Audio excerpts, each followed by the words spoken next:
this is gonna be what I call astrotheology, or the astronomy theology, and it's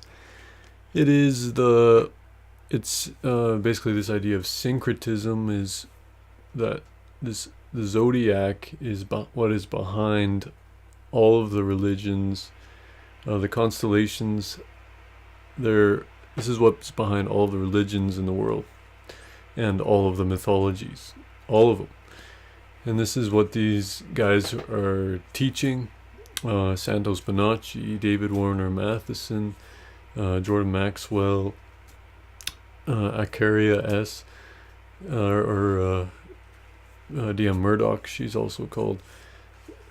So these people are onto something, and like, I just got David Warren Matheson's book on the star myths of the Bible, and I'm gonna read it, and then I'm hopefully gonna start connecting some dots and showing you guys some cool stuff.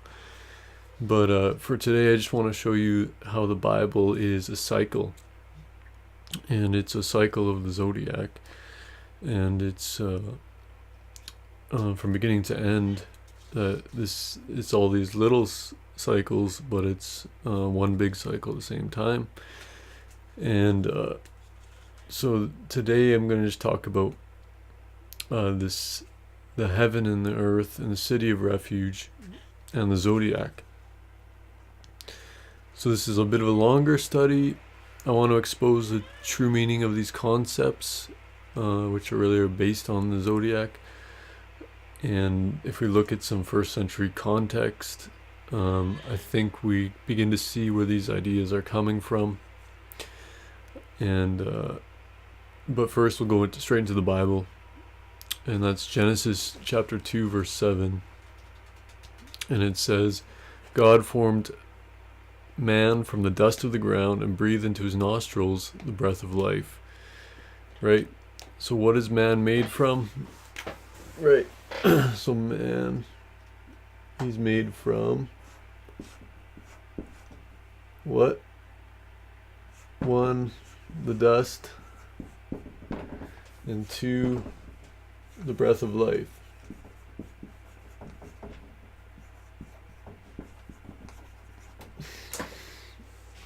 So we have the dust and we have the breath of life, right? So the dust, what do you think that represents? That's the clay part. That's the pottery for the potter's vessel. That's the dust of the ground. So on the zodiac, what is so this is the horizon on the zodiac. So here is the dust of the ground, and this is the breath of life, right? And the dust became associated with the female, right? Because dust is matter.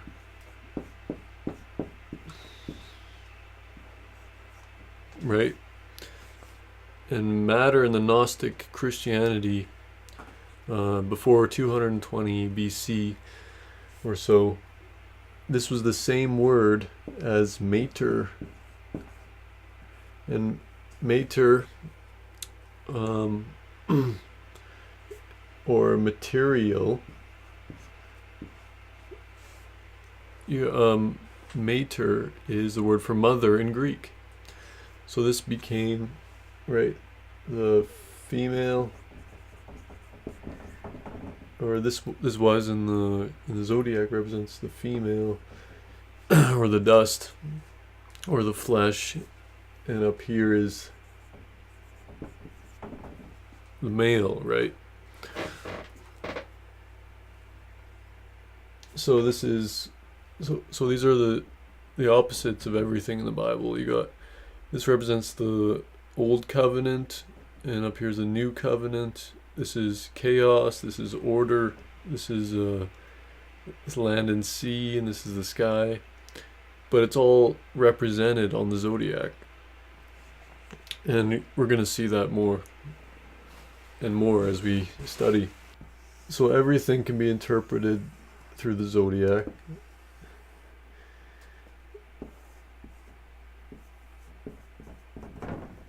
The dust returns to the ground it came from. And what happens? The spirit returns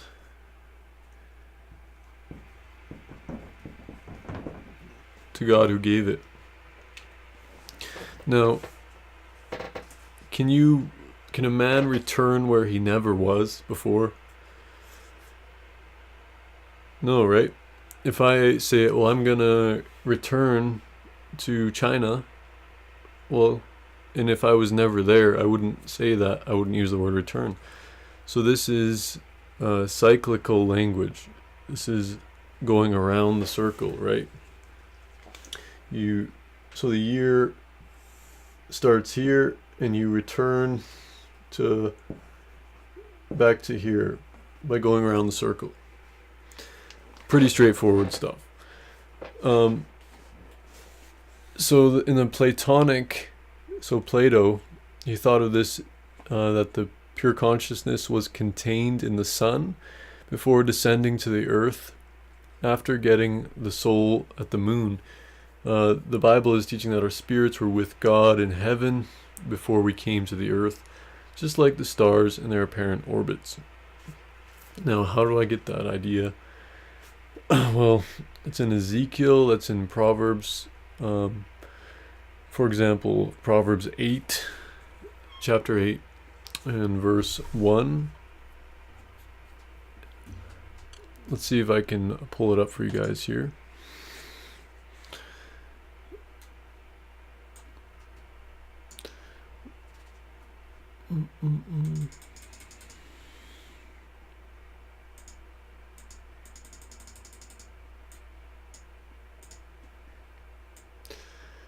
Wisdom, the god of the sky in Egyptian religion, was Nut, the female sky goddess, while Geb was the husband earth god. Before the dust of the earth, in Libra, the lower half of the zodiac, this god was the celestial highway of the apparent orbits in our solar system. So let's go to actually Proverbs 8.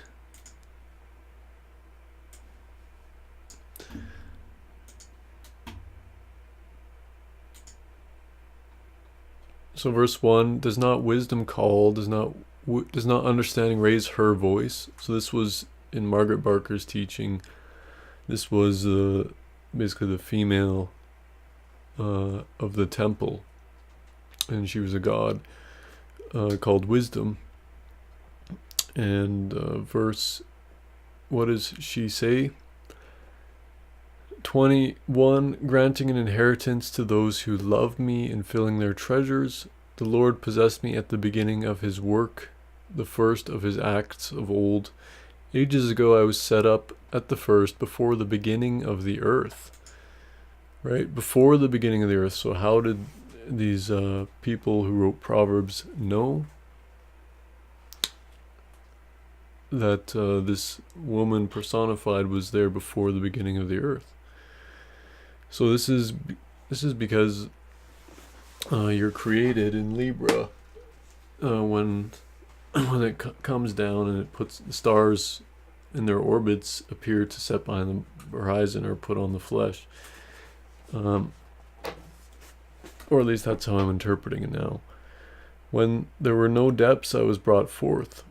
When there were no springs abounding with water, before the mountains had been shaped, before the hills, I was brought forth. So this sort of language is actually throughout the Bible. You can find it in Jeremiah, and I think it's in Isaiah. It's in Job. If we pull it up here again. you'll see that Cicero in 40 BC on the divine nature of the Stoic philosophy says, "The stars plainly manifest their sense and understanding, for all motion which seems to be conducted with reason and harmony supposes an intelligent principle. That does not act blindly or inconsistently, or at random, and this regularity and consistent course of the stars from all eternity indicates not any natural order, for it is pregnant with sound reason, not fortune, for fortune being a friend to change despises consistency. It follows therefore that they move spontaneously by their own sense and divinity." So obviously this was a false understanding, at least in my view, because the Earth's rotating. So the stars apparently seem to rotate around the North Star. Again, Job 38. Let's look at these verses.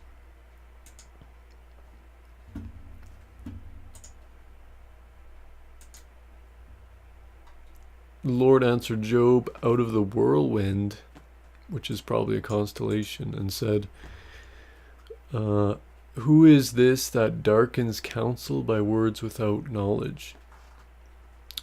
So the whirlwind constellation is sometimes depicted as the Hercules constellation.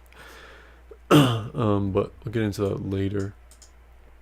But he says in verse 21, "You know, for you were born then, and the number of your days is great." So he says you were born when? Well, when the morning stars sang together and all the sons of God shouted for joy. The morning stars. So this would be any stars that appear before the morning. The morning star itself is usually Venus. And we can see in the Cicero's writing, I believe he describes that. But again, these stars are singing. This is the new song. The philosophers, they would harmonize the notes on the scale. And all the sons of God shouted for joy. So this was before the foundation of the earth. It says, if we go back here, Job was already born.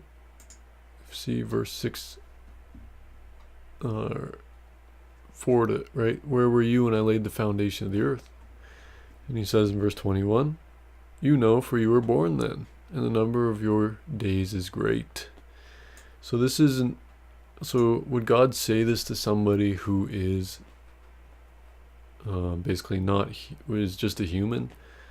Or would he say this to somebody who is a god, or is maybe a constellation, who he thinks is indeed a god, and was obviously been around in some sort of spiritual sense, or as the physical stars in their apparent motions?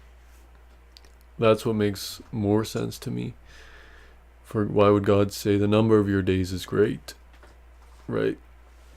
So this recalls the lifespans in Genesis with hundreds of years, and which actually correspond to these synodic periods of the planets. You do the numerology, and you can do the math with the Chaldean creation account, and you discover that this has to do with precession of the zodiac, which takes a lot of work to calculate. He says, of course, this chapter is the one that talks about Orion. "Can you bind the chains of the Pleiades or loose the cords of Orion?"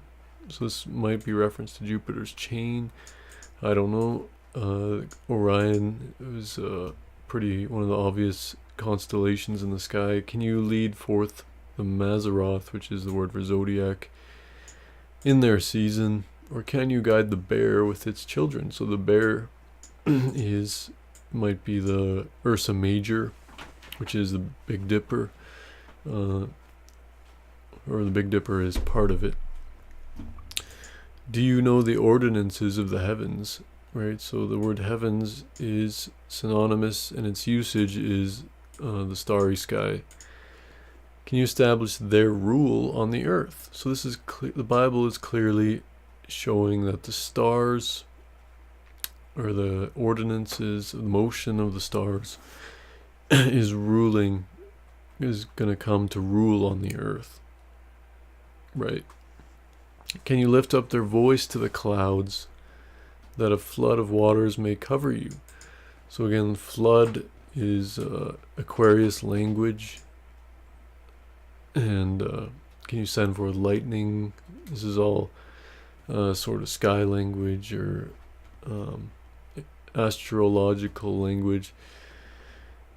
And sometimes we just miss it because we read about Israel's law of Moses, which was basically passed away, and this was never a law for all humanity. Hebrews 8:13 says that law actually passed away, and that's again because it's part of this cycle of the zodiac. and it's not a literal law, it's actually a covenant of night, and the new covenant is the covenant of day. And that's, I'm going to show you, get into that as well. I'll just show you right now. It's in 1 Thessalonians 5. He says, now concerning times and seasons, brothers, you have no need to have anything written to you, for you yourselves are fully aware that the day of the Lord will come like a thief in the night. Right? So they're waiting for the day of the Lord, which is basically morning, and they're waiting for it like a thief in the night. Because what does the light do? It exposes what's in darkness. It steals away what you thought you had hidden. But he says, let us not sleep, but let us keep awake and be sober. For those who sleep, sleep at night, and those who get drunk at night. But since we belong to the day, let us be sober, having put on the breastplate of faith and love for a helmet and hope of salvation. So this is Astrotheology, because it has to do with the day cycle. So people usually don't think about that. They just think it's metaphorical, when really the metaphors are the other way around. Right? Luke 19 and verse 10. For the Son of Man, right? Son of Man is the Son, S-U-N or S-O-N. Son of Man came to seek and save the lost. So the lost were, how can you be lost if you were never found in the first place? Right? You can't be lost if you were created lost. You had to be found first and then be lost to be lost. And that's why it says a nobleman went into a far country and return. Right? This is the next verse. People think, well, everybody's lost. Well, that means they were originally found and they got lost somehow. Right?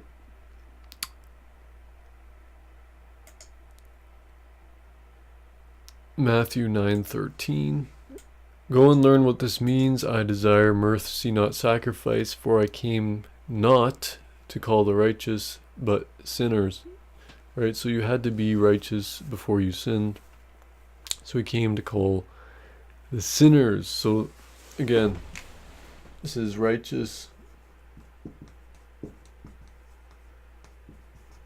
So the stars are gods. And once you come into the flesh of the body, you are basically entered into sin. That's why it says in Romans, those who are in the flesh cannot please God.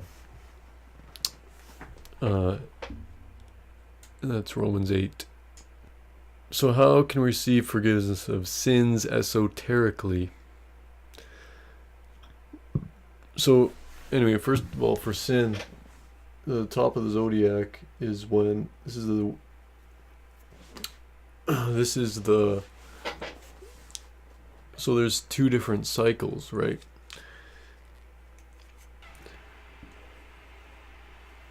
Six a.m.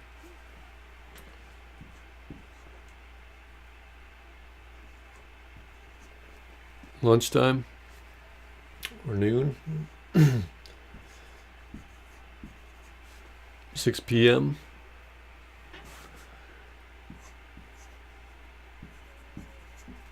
and midnight, right? So the sun rises here. It's easier when you're looking at the sky, it's opposite, right? So this is going to be the east, because when you look down at the globe, it's the east is on the right, but when you look up into the sky, the east is on the left. So this over here is east. The sun rises at the equinox at 6 a.m. in the east. And then, so this is daytime, and then it sets here at nighttime, and, and then it goes around, and here's the west, north, south, and so in Egypt, there was the god Set.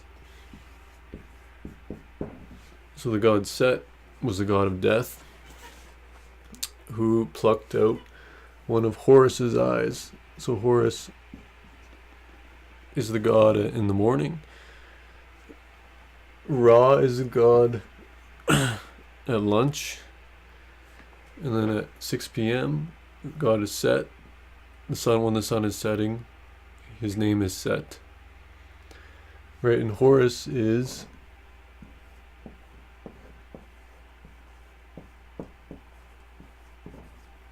where we get our word horizon. And midnight is when the sun is called Osiris.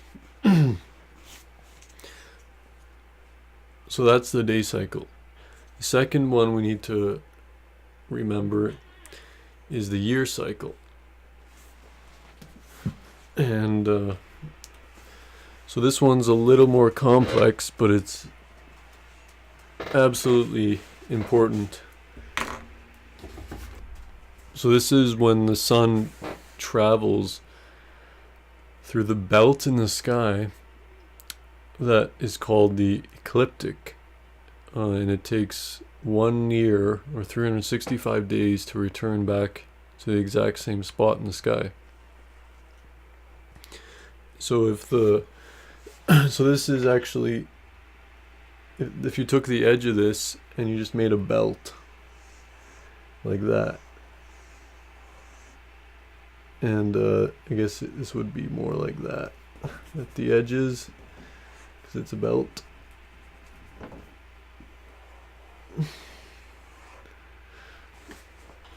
So this would be the path of the sun through the constellations as we go around the sun. So as we go around the sun, because we're tilted, anyway, it changes that what constellations the sun is passing through from our apparent view. So 2,000 years ago, they thought the sun was actually on this highway, celestial highway, and it's the belt of the zodiac. So this is all science, right? The word occult, for example, just means hidden. You can look up in the sky and confirm what I'm saying for yourself. I'm not teaching you witchcraft or magic, right? This is all pretty basic astronomy. So the sun's actually doing this S shape. So if this is the world, if you drew a world map, sometimes they have them side by side so you can see the whole world. and what the sun does is it actually goes up and down 23.5 degrees from the equator. And then it goes, so that's what gives us the longer day of the year and the shorter day of the year. So instead of drawing it like that, though, I'm just drawing it in the circle that it is. And so this would be Aries, Taurus, and you want to remember these: Gemini, Cancer, Leo, Virgo, Libra, Scorpio, Sagitt. So it's actually one G. Sagittarius, Capricorn, Aquarius, and Pisces. Well, this is the horizon, or the equator. In the day cycle, that's the horizon. And in the year cycle, this is the equinox, so the equator. So this is the spring equinox, which is March 21st. This is September 23rd. This is June 21st.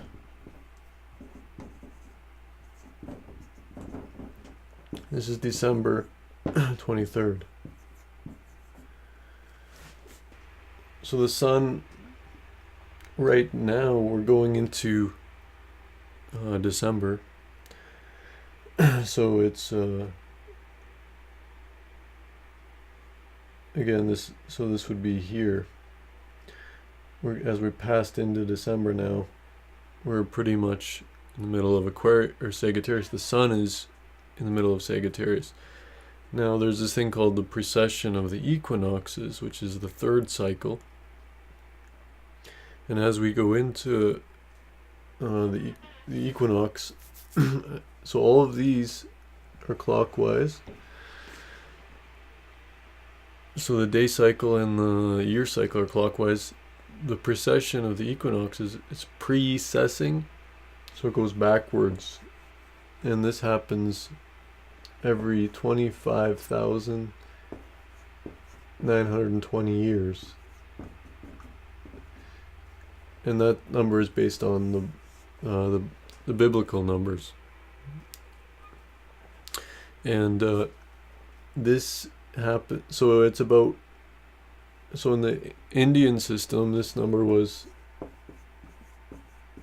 actually 24,000, which means there's 2,000 years per sign, and that means that that's basically the equinox is actually precessing, and it takes 2,000 years to go through each sign, and that's based on the tilt of the Earth.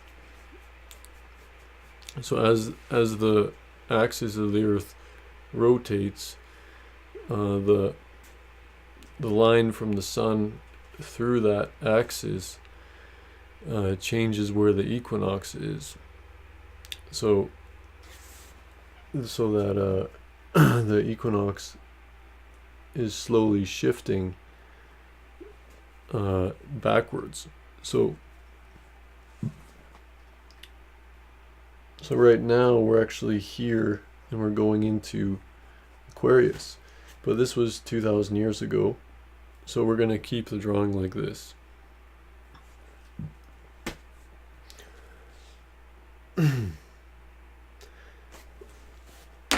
So if you want to learn more about that, you can go on Santos Bonacci's channel and you can understand the cycles better.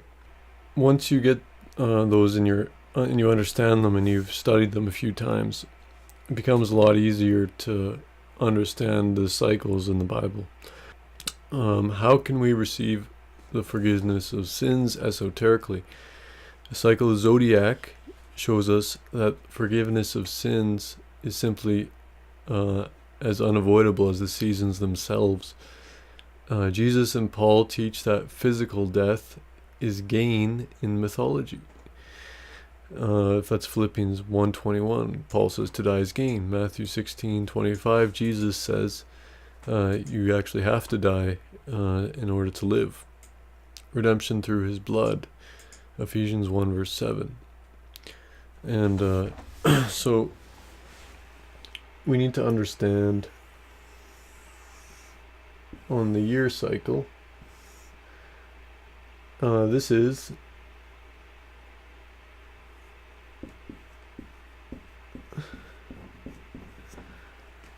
Passover on March 21st, when the sun passes over the equinox.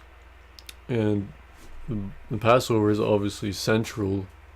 It's the feast that is basically central to the Bible, because this is the feast Jesus is crucified on. So he eats the Passover and he is crucified. And this is the message of the gospel. So I had one teacher who said the Bible is about feasts. And that was basically, if you had to describe the Bible in one word, this was feast. And of course, this is the most important of the 7 feasts in 3 times. So the Passover is when the sun passes over on the ecliptic, going into Aries, the lamb, or the ram, which is the same as a lamb, of God. This is how the winter months are destroyed, or in the day cycle, how night and darkness is destroyed, and the new man is born. So because this is Aries, who is the constellation of the ram, and Rama in the Bible, it means high place. So it's the sun exalts in Aries. So the sun is exalting, it's going up in Aries, and the aspect of Aries, and again the zodiac goes back the 3000 BC at least. It probably goes back 40,000 BC. But it's one of the oldest systems, and we know it's so old because it's in all these worldwide mythologies. Like it's the Japanese, the Chinese, the Greeks, they all have these mythologies based on this ancient system. And so we can understand that why these ancient people were so addicted when we start to see what they believed about the stars. Right, today we don't spend a lot of time outside looking at the stars. We don't sit around campfires. We have our TV, we have our Hollywood, we have other things. So these people, you can just imagine the parents telling their grandchildren, passing on these oral traditions of these mythologies, and just repeating them over and over again about how, like, Odysseus or Hercules or these Bible characters do things, and their television screen for it was the sky. And of course they traveled a lot on water, and the way to navigate the water is the sky. So the common shepherd would have understood astrotheology much better than we do today. So Matthew 26, the Passover is when the sun passes over.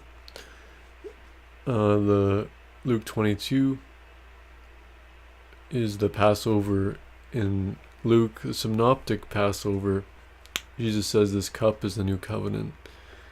It's the melting cup aligns with the melting cup of the winter season, latter rains. Aquarius, the water bearer at the end of the old seasons. Right, so all of these are the water. I need a new pen. And I'll have to get a new pen for next time. But then there's this verse in Matthew 24 and verse 20. And Jesus talking about his second coming, he says, "Pray that your flight may not be in winter or on the Sabbath." And Sabbath means rest. So basically the year cycle is the winter, or in rest, which is the day cycle. For there will be great tribulation. So the tribulation has to do with winter, because it's harder to survive in winter when you can't grow things as easily. These were not the months of harvest. These were the times of when you're being tested, right? And that's what Matthew 24 is all about.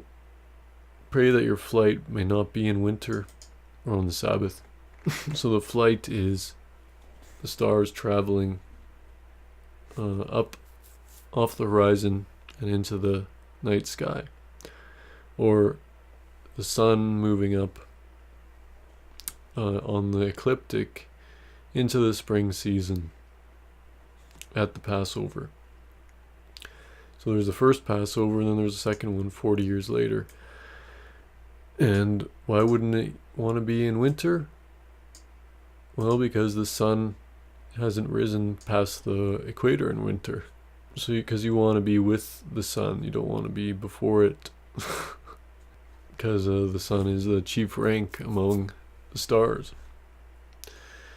And so this was part one of my, basically a two-part series, or I'm probably going to make a lot of these, but part two will be later, and that'll be more about the city of refuge, and again looking at how this is a cycle